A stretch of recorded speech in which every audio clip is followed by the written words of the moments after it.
I'm BrianVee, and this is Why We Work. Today, I'll be speaking with Chris Dyer.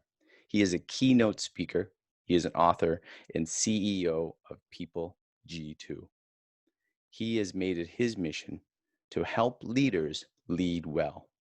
And we're going to learn today about how culture in leadership is a driving force of being successful and leading well. Also, I want to tap into how good leadership in companies go into the community and lead by example. Let's have a listen to Chris Dyer. I'm Brian V, and this is Why We Work. And today, as I just mentioned in the introduction, I have the great pleasure of speaking to Chris Dyer. Good day, fine sir. Hi, thank you for having me. Thank you for being here. I know you are a busy man. I've seen your schedule. I've seen the things that you're doing on LinkedIn, and you have a lot of things going for you. Would you be able to give our guests a little introduction? Just tell us a little bit about what you're doing at the moment. Yeah, I'll try not to talk for too long. I like to be busy. That's probably the easiest way to understand me. But what does that mean? Well, I am a student and just absolutely fascinated about culture, remote work, leadership. And so I do a lot of consulting for companies and helping with that. I've written a book called The Power of Company Culture. I'm writing a new book right now about remote work because my organizations tend to be 100% remote, and I am a serial entrepreneur. So I have lots of different businesses and love to sort of what we're selling and what we're doing is a little bit irrelevant. I love the how do I help my people? How do I help my customers? How do we be the best version of ourselves?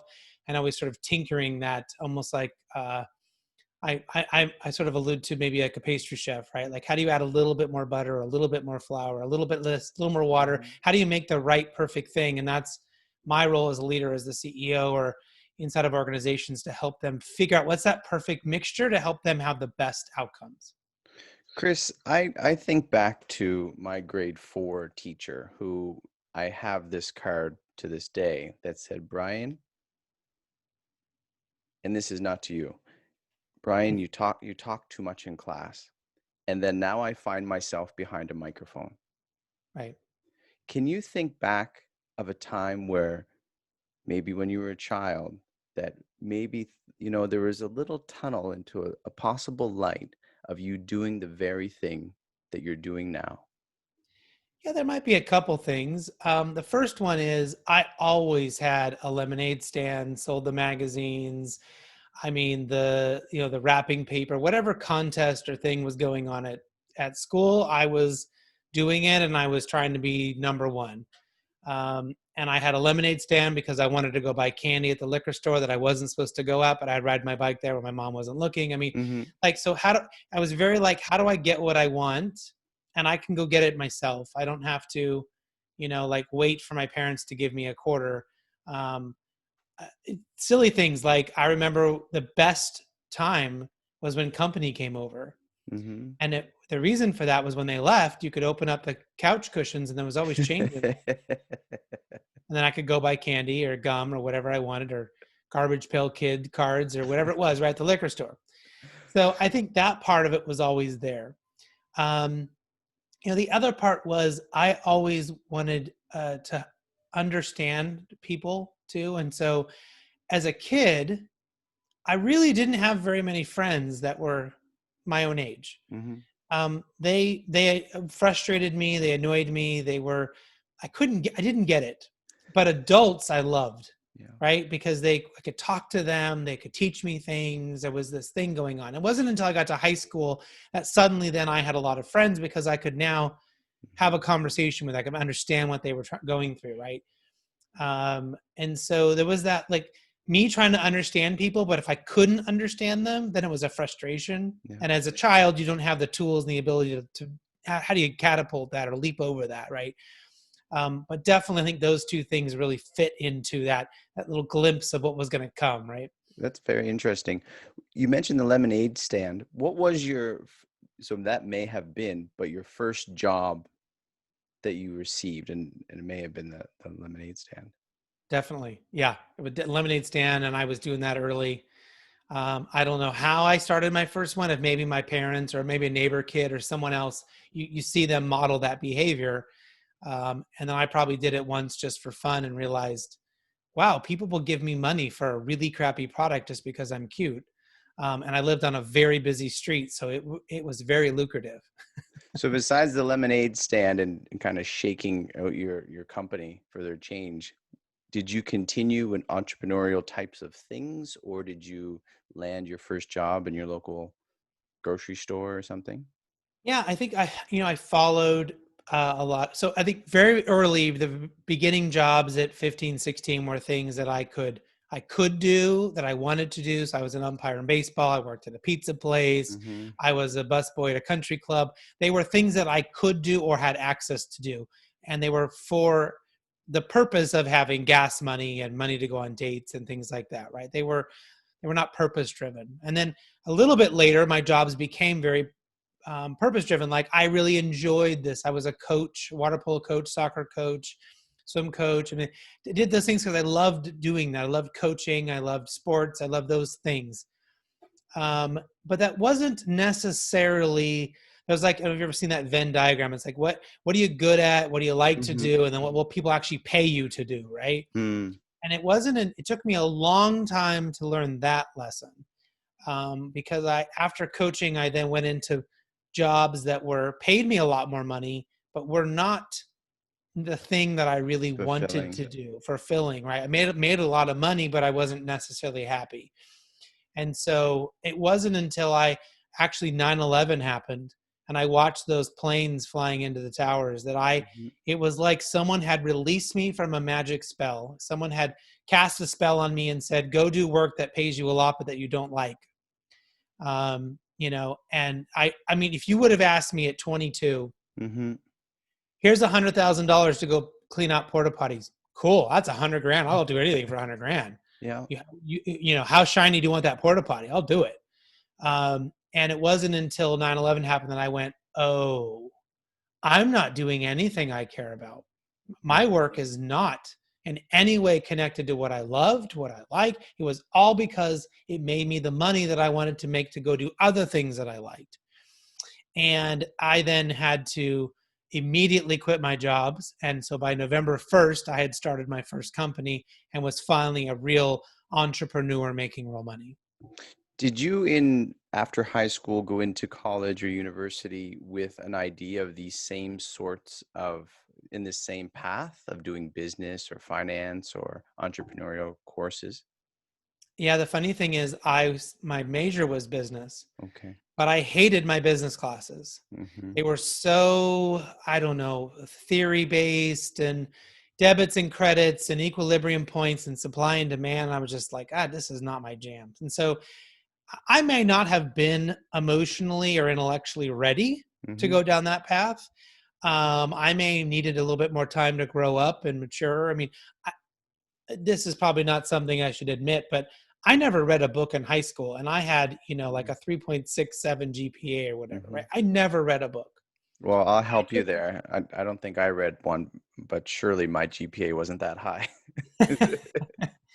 But I was really good at copying my friends' notes, finding out what I needed to do, Yeah. talk to the teacher. I mean, I was into learning, but I Mhm. wasn't so much into reading books. Yes. And it wasn't until later I got to college and went, oh, it got really hard real quick. And I had to change my ways and figure out new ways to learn.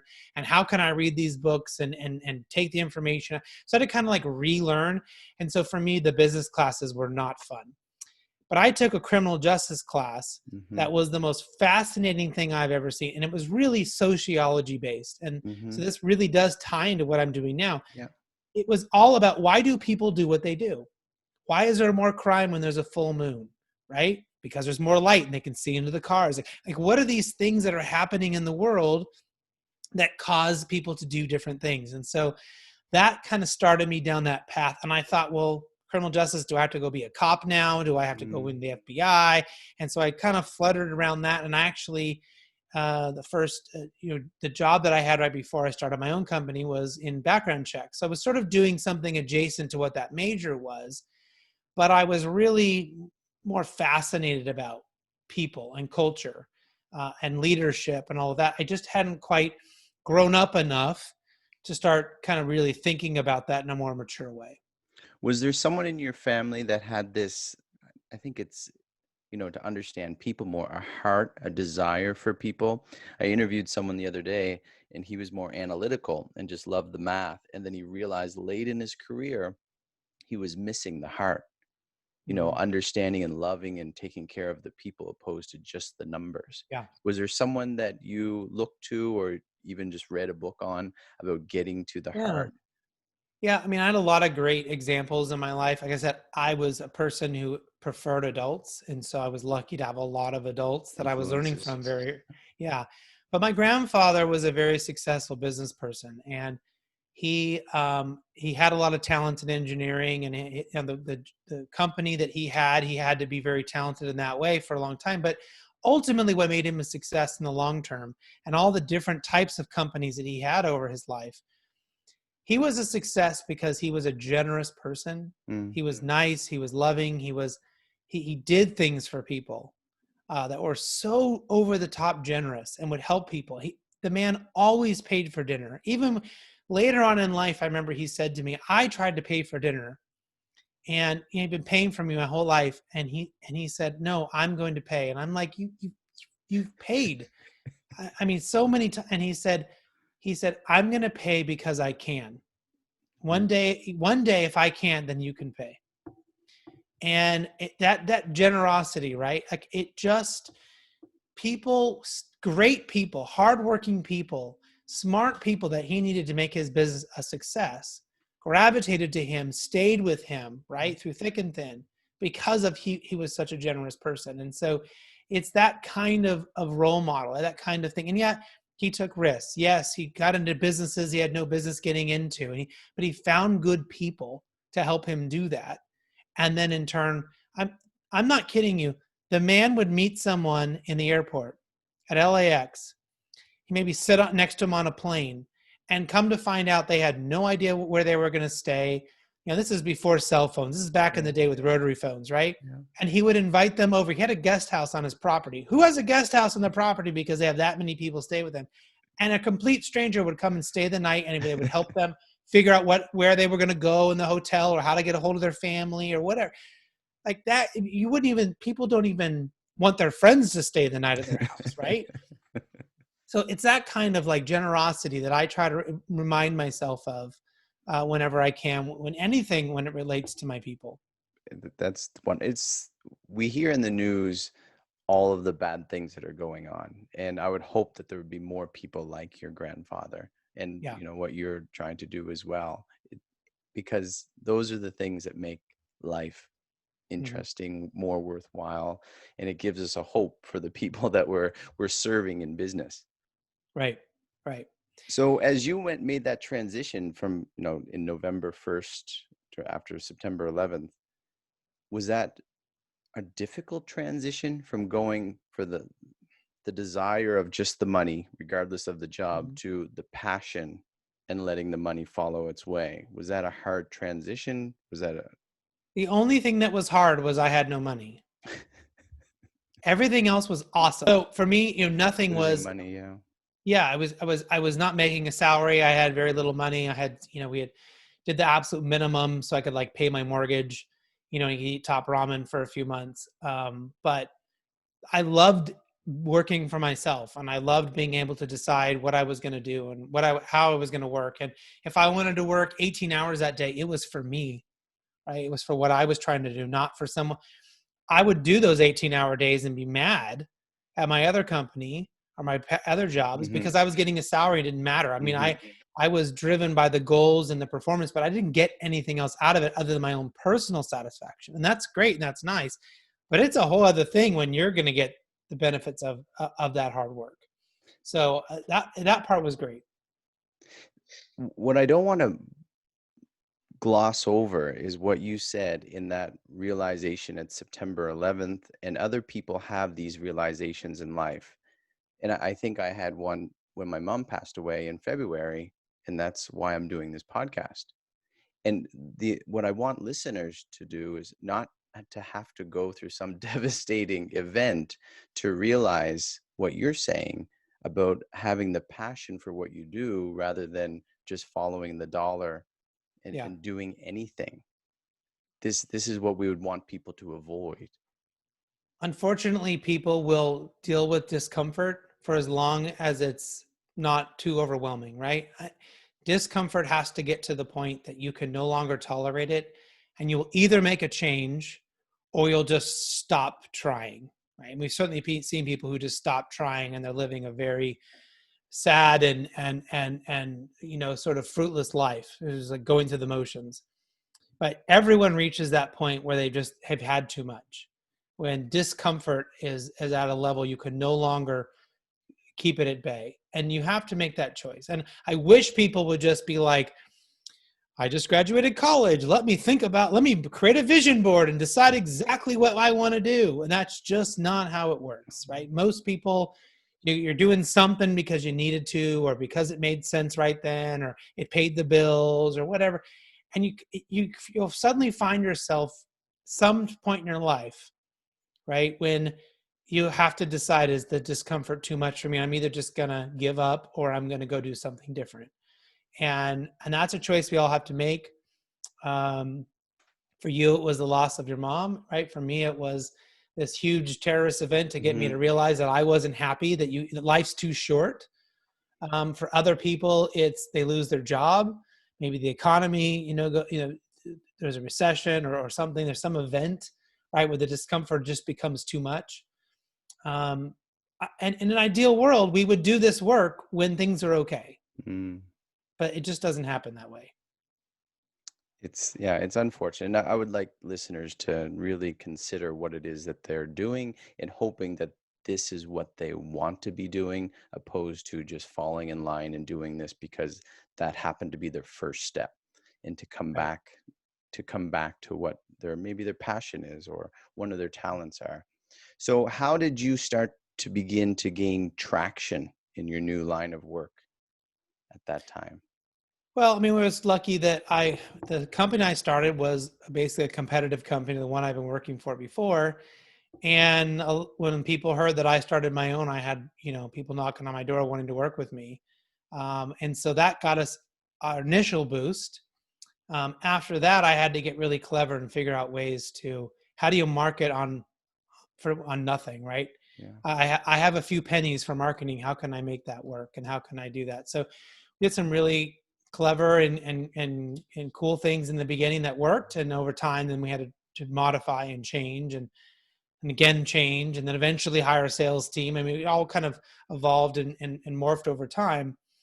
Um, but what you do when it's just you or you and one other person, is totally different than what you do when you have a team of 35 people.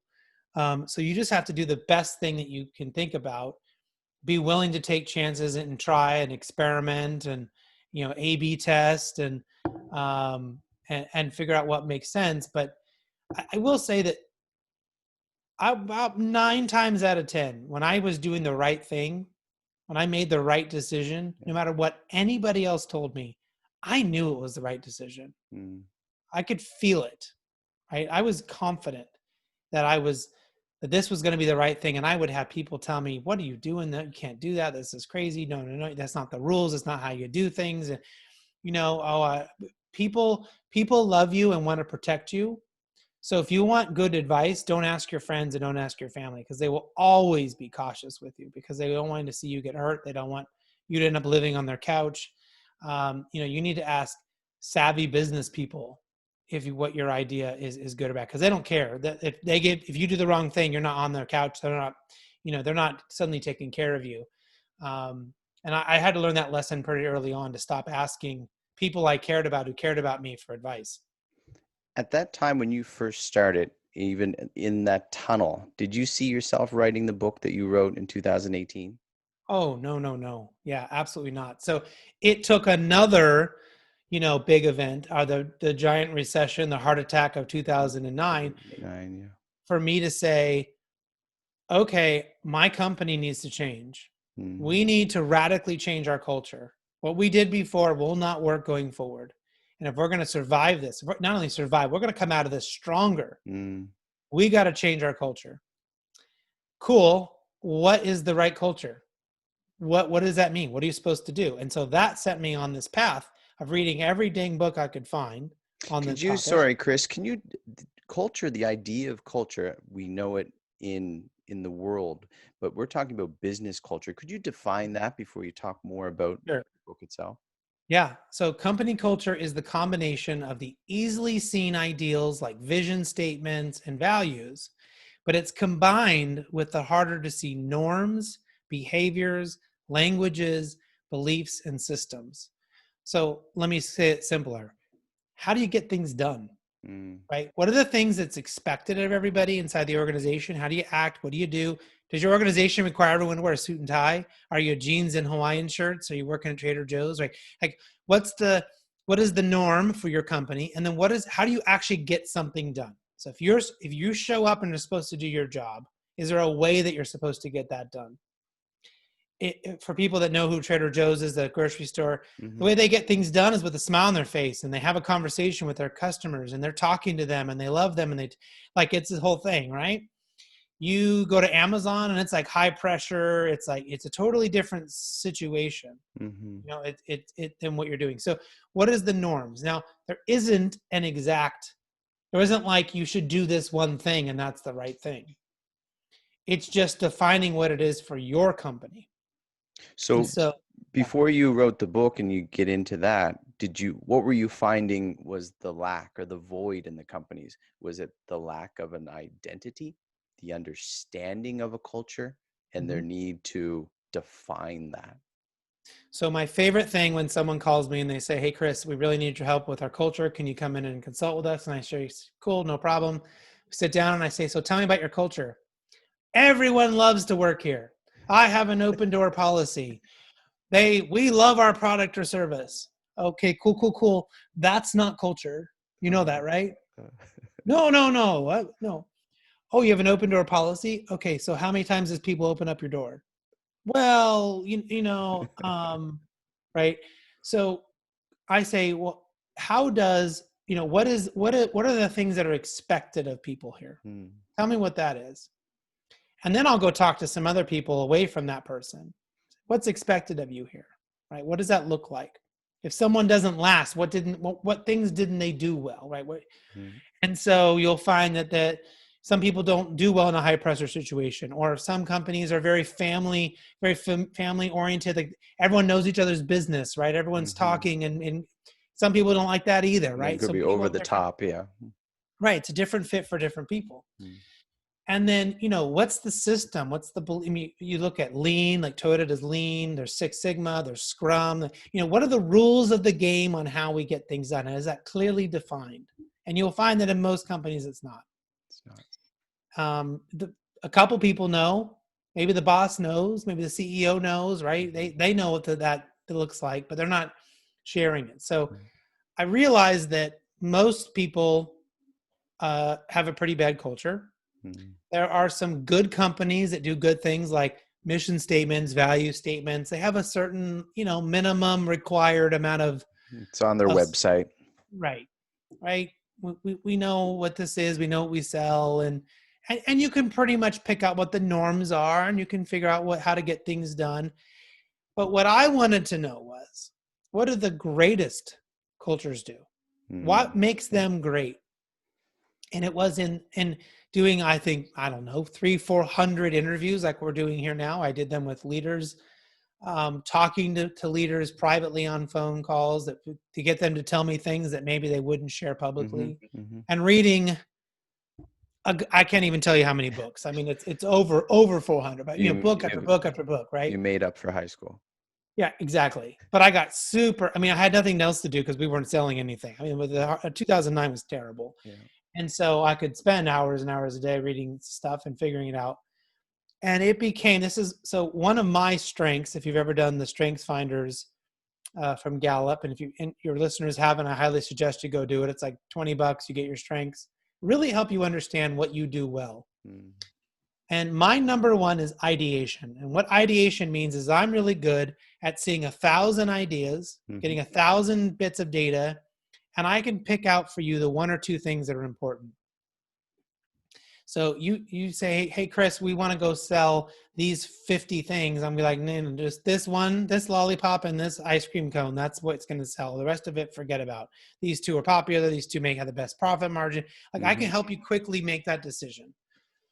So I was able to, out of everything I read and all the interviews I did, realize that there are 7 pillars, or 7 things that companies do really, really well if they're a great culture. Yeah. And in turn, it helped other companies. So I realized there were certain parts, right? There were like certain pillars that like we do those really well. Mm-hmm. You know, listening, we do listening really well. We listen to our clients, we listen to our employees. Listening was pretty good. Transparency, we sucked at that.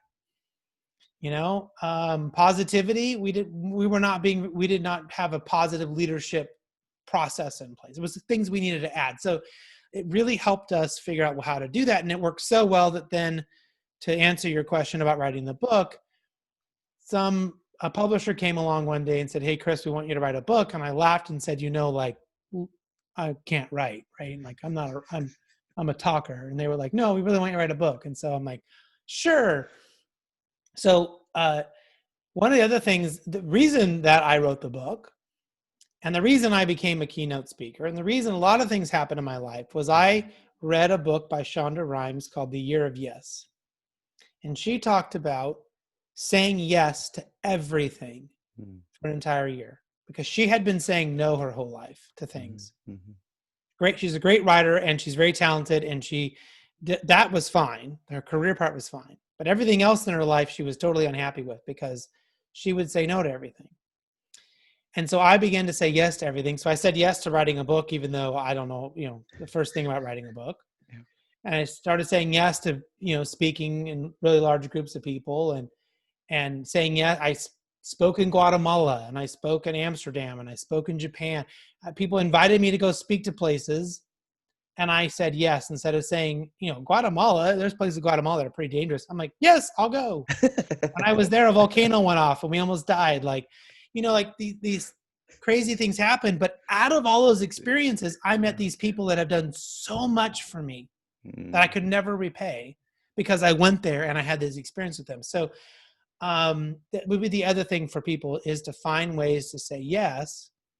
The trick is yes and or yes but. Mm-hmm. Not now, maybe. Right. Well, even not now. It's like, so there's a really cool improv exercise. So if you ever do improv, you have to say yes to keep the improv going. And so you go up and if you see several people like on a stage doing an improvisational sketch, they'll come up and say, hey, how's it going, Tom? I see you have a dog there. Obviously there's no dog there, right? This is all imaginary. Yes. I just got him the other day. Yeah, you say yes. So you have to keep the thing going by saying yes. And so it's a really fun way to get people to learn how to say yes. But I typically find in business, they need this yes and or yes but training because immediately they're afraid, well, what happens if someone asks me for a raise? Say yes. Yes, but you need to do these 10 things. Yes, and we need to get the CEO's approval. Right? Or whatever. Like you can turn that into a really good constructive thing without it being, yeah, you want more money? Sure. Here you go. Have it for free. No, it's yes, but you have to do these. Here's the very clear way on how you earn a raise, right? Hit your sales quota, do this, whatever those things are. And if you can't answer that question, if you can't give people clear measurement, clear KPIs on how they can meet that goal, they're never going to stick around. Right? Yeah, they're never going to be. This is not Jim Carrey and was it God Almighty? Just yes to everything. Right. It's not granting wishes. You're not just saying, yeah, this is yes, but here's how you do it. Or yes.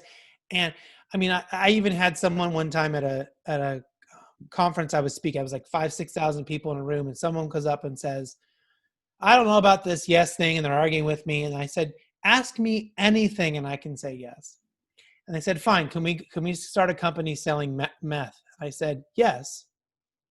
And everyone laughed. And when it died down, I said, but we have to go change the law first. Right? Yeah. I didn't say no to them. Yep. Right? And no one's going to say, no, we're not going to change the law. But I could say yes by still saving myself. Mm-hmm. And it's this saying yes to everything that just seems to somehow open up doors allows people to have better conversations with me. I can have a client ask me for something. They'll come to me, hey, I need a major discount. Yes, I can do that. But can you help me understand why you're asking for a major discount? Well, we got this really big contract and this, oh, you got a really big. And so now I can understand what's happening and I actually find opportunities to help them. Well, in this really big contract, what is your client asking you for? Oh, they need drug testing too. Did you know we do drug tests? Oh, and so I find new opportunities, right? Yeah. Instead of saying, nope, can't do that. Nope, that's our price. You agreed, that's our contract, right? So it's just a really cool way of thinking about it. It seems like it fits in line with what your grandfather taught you. Yeah. Just being available, being there for the people that you're Yeah. working with and working for. So thank you for the idea of culture. I know you have a lot of community involvement. How would you recommend companies being more being more active in the community with this culture building that they're doing? Hopefully a positive culture. So do you mean like getting involved in causes or things to help the community at large? Is that what you mean? Yeah, well, even just as a question, is there a responsibility of a company to be more active in their local community? Yeah, that definitely is a part of the culture and can help you. A lot of the people that work for you want to make a difference. And so, maybe what you sell and what you do doesn't make much of a difference. I mean, if you sell number 2 yellow pencils, right? You're probably not impacting the world in some monumental great way. That's okay. Mm-hmm. You provide a great product.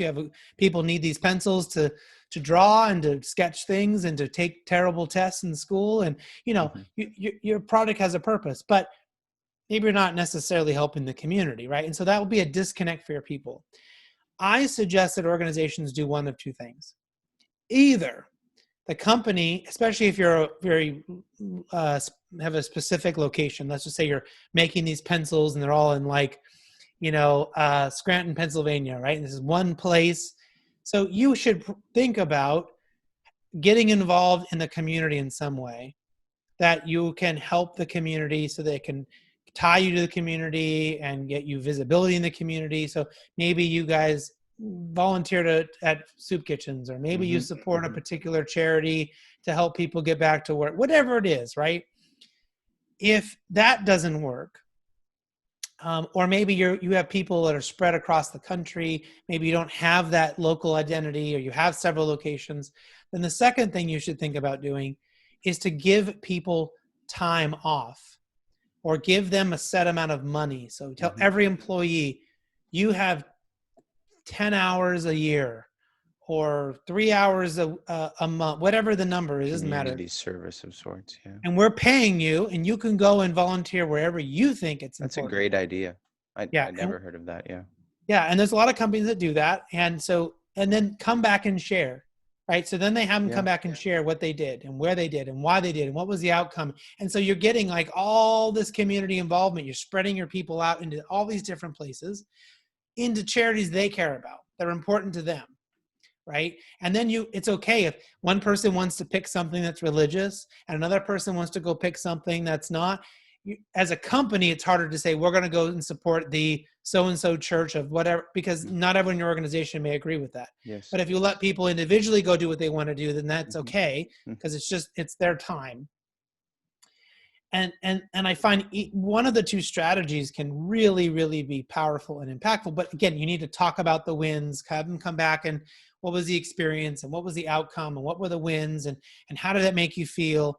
And that can add a lot to the culture, because you have your purpose, you have the reason why your company exists, but you also need to somehow tie that and get that kind of ingrained into the community as well. Yeah, that would be interesting to be in that conference call on some of those experiences that people were having outside in the community. And you're not doing it just to be out in the community to make your company better. Like, bring your heart with you and share that out there. Right. Chris, you transitioned in 2009 because of what was going on. How is the transition now? How is that going for you in 2020 with, say, COVID? Right. So in 2009, we decided we had to redo our culture. And so we started that process. It wasn't like a magic wand and everything was different, but we began that process of experimenting with what worked and implementing things. But one of the things that I did on July 1st of 2009 was send everybody home.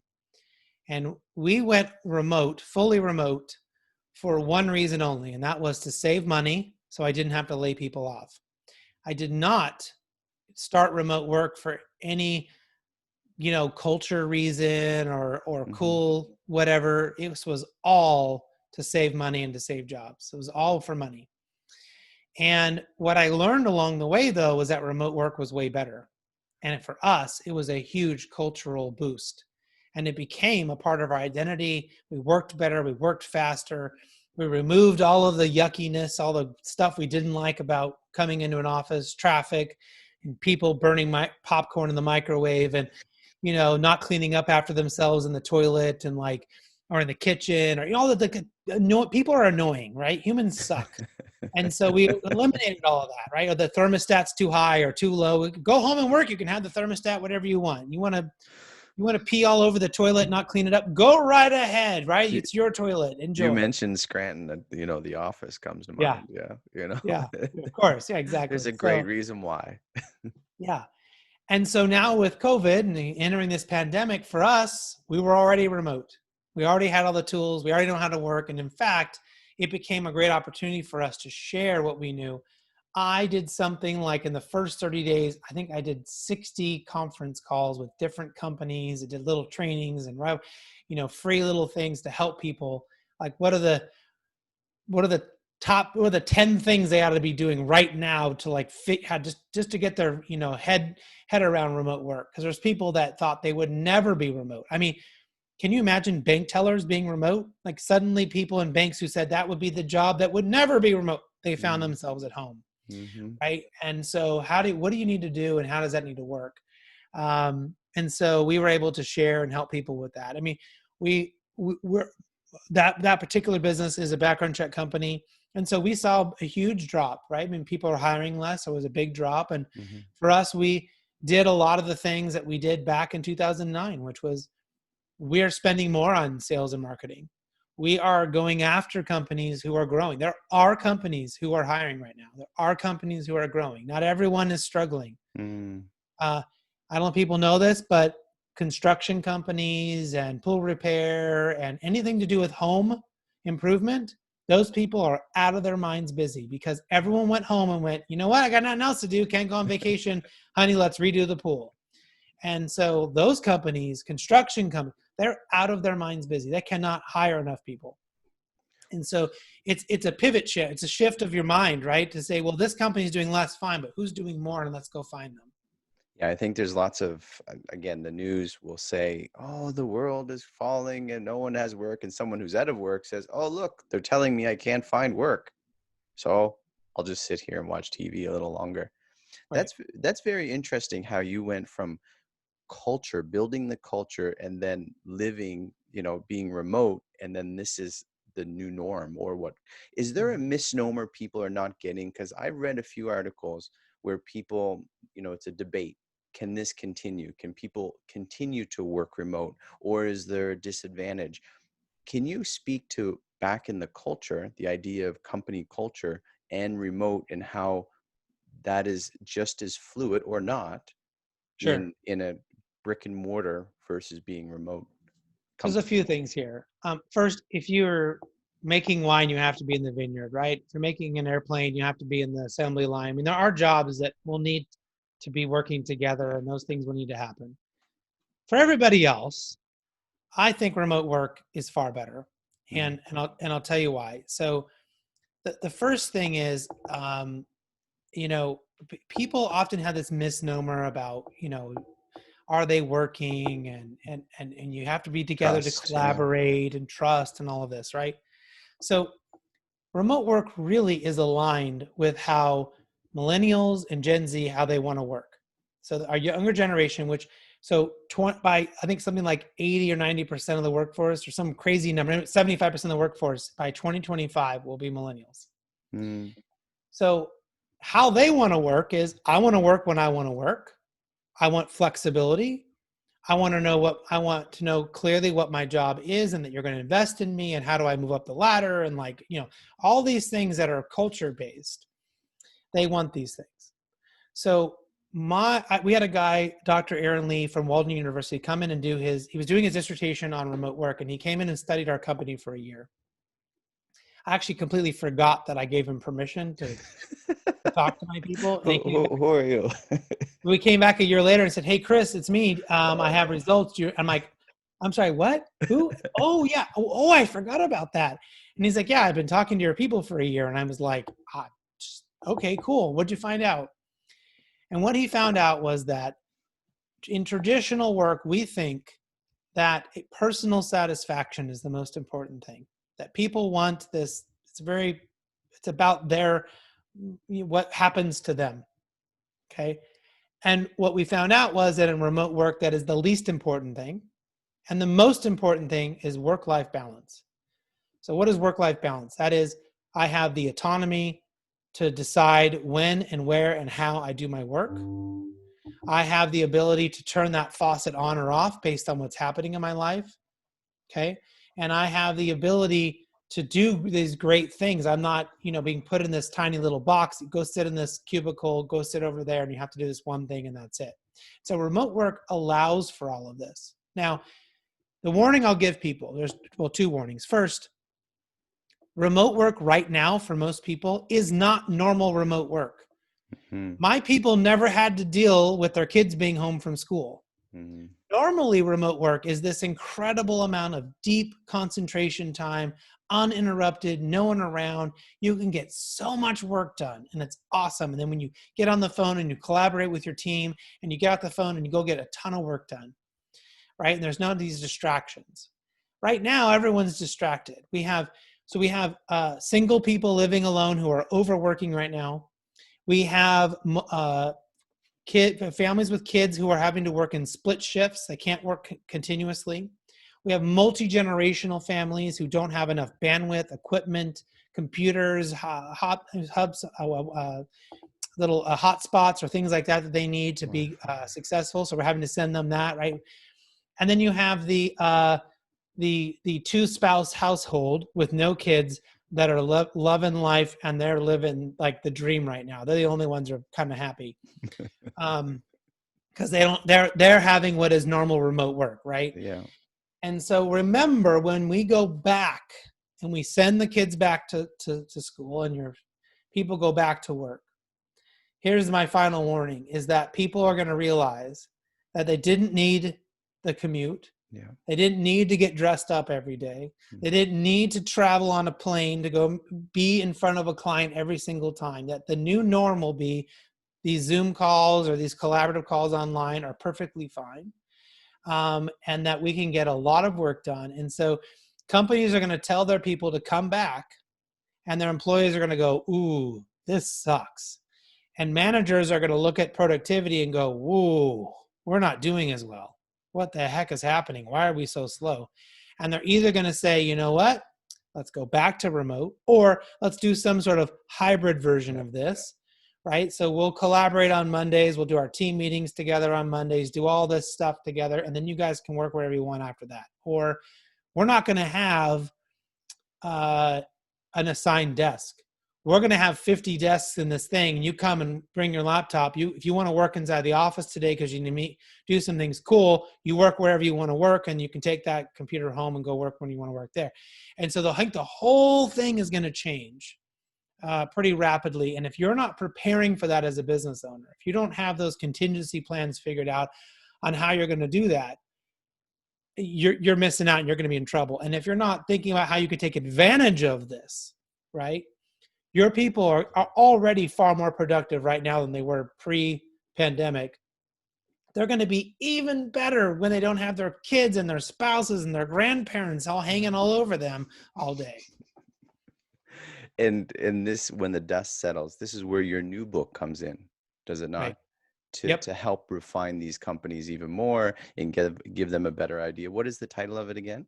It's called Remote Work, and the publisher's Kogan Page. It should be out next year. And this is what my co-writer and I are predicting, that a lot of companies are going to bring their people back, and they're going to have this oh crap moment after a few months, and they're going to say, okay, let's do this for real. How do we do it? And there will our book, our instruction manual, our Bible, whatever you want to call it, on how to actually have a remote company will be there for them to help them. It's interesting because maybe I can't articulate it well, but I think what people thought about the millennials is, oh, look, they just want to live that way, and it's so different than what we're used to, and no, we can't have it. But what you're saying with the work-life balance of what they want, it actually is going to make people more productive, and what they were bringing is value to your company. We just couldn't, Right. not everyone, but a lot of people couldn't see that for what it could possibly be in their company. Yeah, I mean, people will get more done if they can do it at the time is when they can be the most productive. And you have to be okay with that as a company, right? That Mm. maybe I can't meet with Tom or John or whoever, Sally, at between 2 and 4 p.m.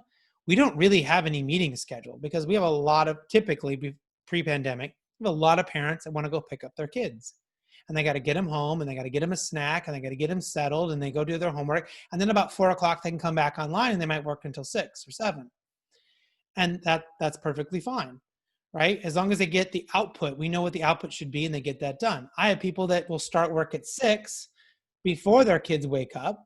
They work from 6 to 7:30 or so. Then they get their kids up, they get them off to school, and they come back by 9:30. They're back on the clock. And so they kind of have this mixed schedule because that allows them to still be there for their children, to be a part of their kids' lives in those times of getting them ready for school or getting them back from school, and still work.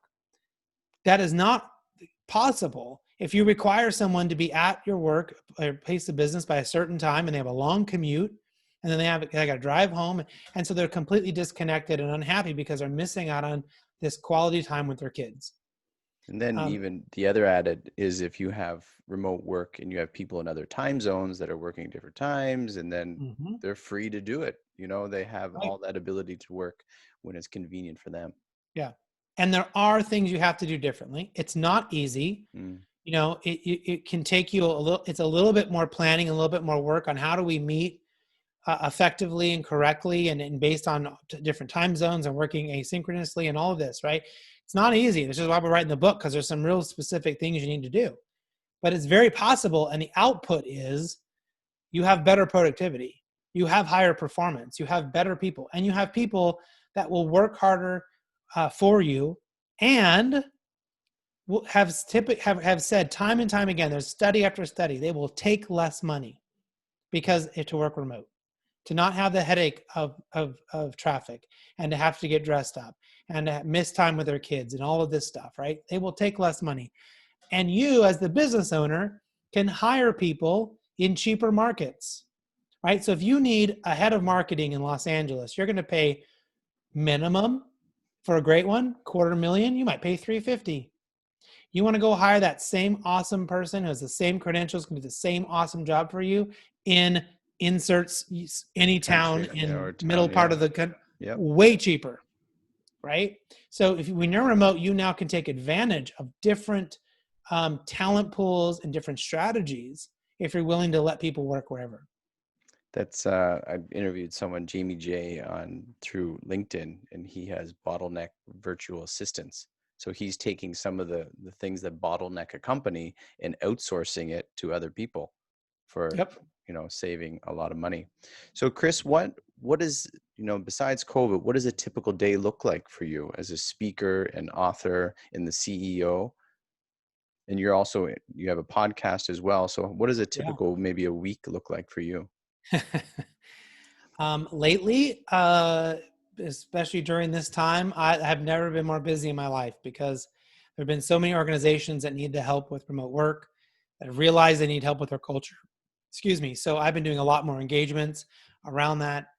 My company has needed my leadership now more than ever, and so I've been doing, a lot with my people. And I have there's a lot of remote startups that have asked me to come and be advisors and to help them out, and so I've been doing some of that work, and that's been really fun and cool because there's so many amazing ideas around solutions and technologies and services that could really help people be more effective from remote.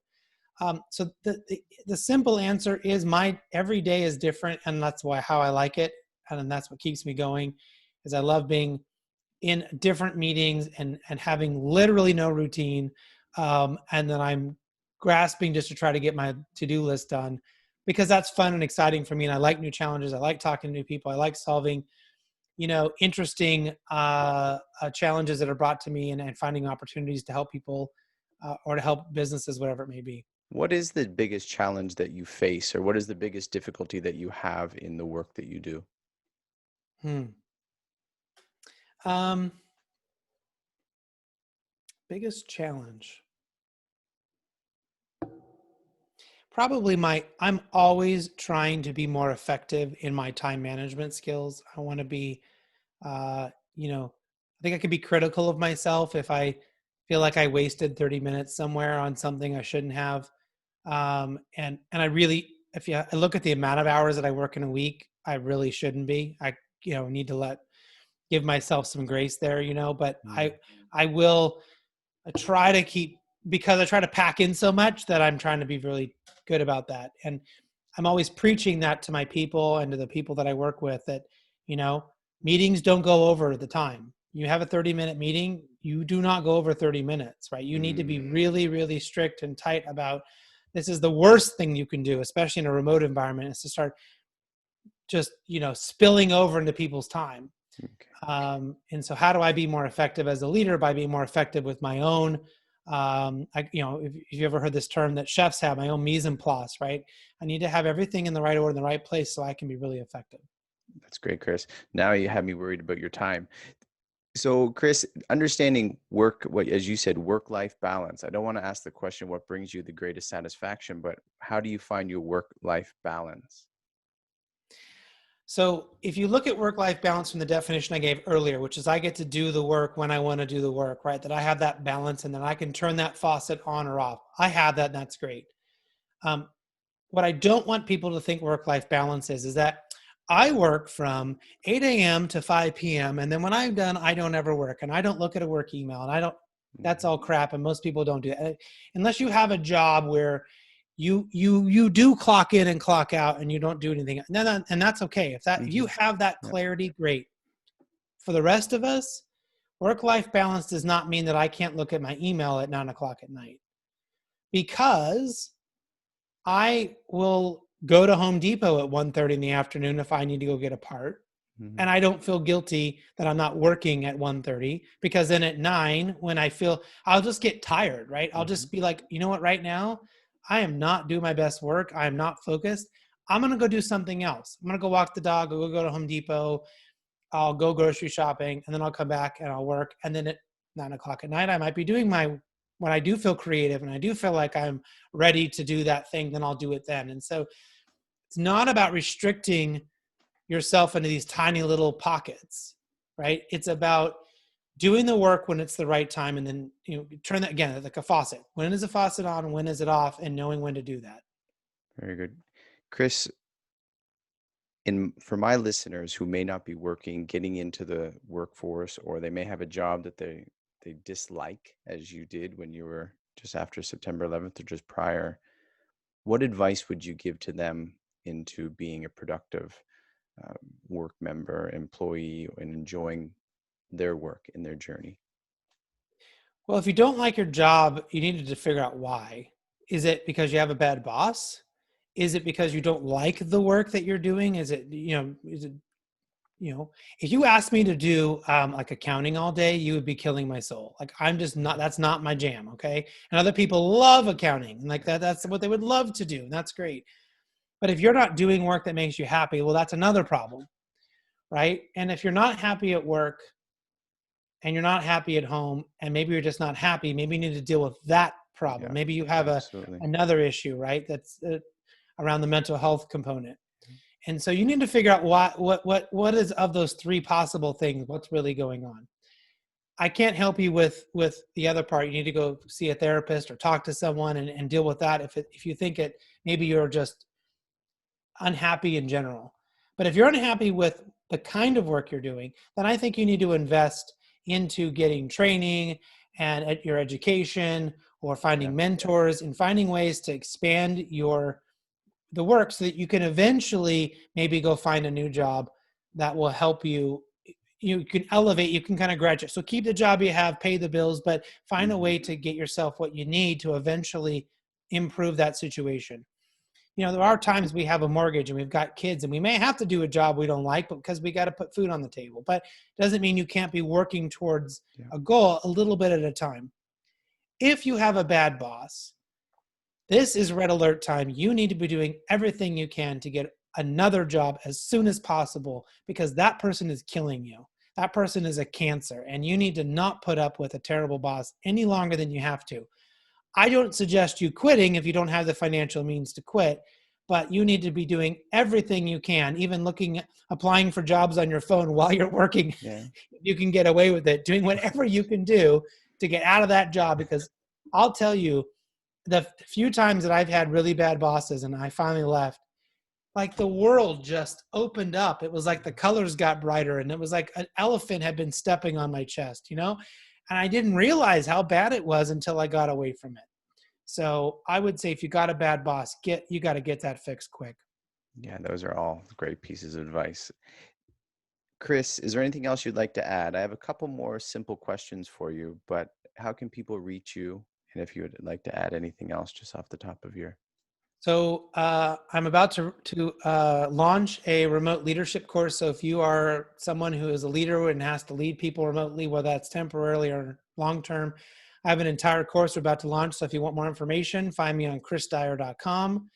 If you want to connect with me on LinkedIn, happy to have you do that. Or on any other social platform, you can find me. Or if you're interested in background checks or drug testing and things like that, you can find me at PeopleG2.com. And yeah, so however people want to connect, I'm happy to do so. Looking forward to your book that's coming out too. That's Dyer, Dyer. And Chris, a couple more simple questions. How do you rest? What do you do to your when you're, I guess that's a work-life balance, but when you're not doing Right. specifically your work, what are Yeah. things that you enjoy doing to I cook or I rest? travel. I feel like I'm resting, even though I'm not resting. So Yeah. the actual act of sitting there and doing nothing is actually not resting for me. I may be physically resting, but I'm not mentally resting. Yeah. For me, it's cooking or it's travel. So I like Perfect. to learn new things, get new experiences, meet new people.